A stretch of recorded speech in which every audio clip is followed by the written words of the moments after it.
So almost 2 decades ago, certain businesses of connected people received funds from the GIPF to be invested in a number of business ventures.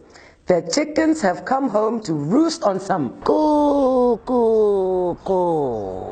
because they're certainly on their deathbeds after the citizens have waited this long for answers on how public funds were unscrupulously squandered and remain unaccounted for. Check this out.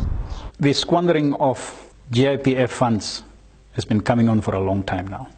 It's another antiquated story. It's a time during which Mr. Primus Hango was the managing director. In fact, managing director is the wrong word, or CEO is the wrong word to use. Principal is an accurate description of a head of a pension fund in terms of the Pension Fund Act of 1956. During his era, there was a board of directors, board of trustees at the Government Institutions Pension Fund. And nothing that happened without the authority of the Government Institutions Pension Fund Board of Trustees. So, because of the due diligence principle and their fiduciary obligations towards members of the pension fund, the buck stops with the CEO of the GIPF and its Board of Directors. 4,600 million Namibian dollars. Not 650 million as they would want the public to believe. 4,600 million Namibian dollars left the coffers of GIPF and were diverted to individual close corporations and PTYs, companies registered with the Registrar of Close Corporations and Companies. If a company is registered, it has a spoor. You can trace whom it belongs to. The company has a bank account. There are signatories to that bank account. Who are these people? Who are in charge of these monies that were allegedly invested with these companies? Nothing is happening. It's a story that is coming for almost the past 2 decades now. And the Anti-Corruption Commission is silent about it.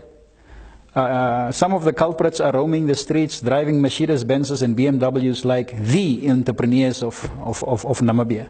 But they know absolutely zilch about investment. All they know is to steal pensioners. You know what a pensioner is? The GIPF caters for the needs of the physically infirm, for widows and orphans, right?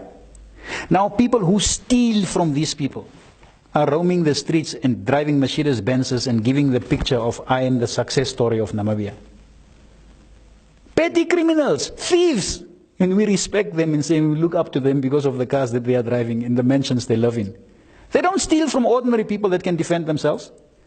They steal from the physically infirm, widowers and widows, orphans. And what does Namibia do? We clap hands and we look up to them. They are our heroes. We must change that mindset. And we must disrespect them. We must learn to insult them for what they are worth. They are the scum of this world. And we clap hands for them. We respect them. Why? Because we are afraid what will happen to Kandara will happen to us.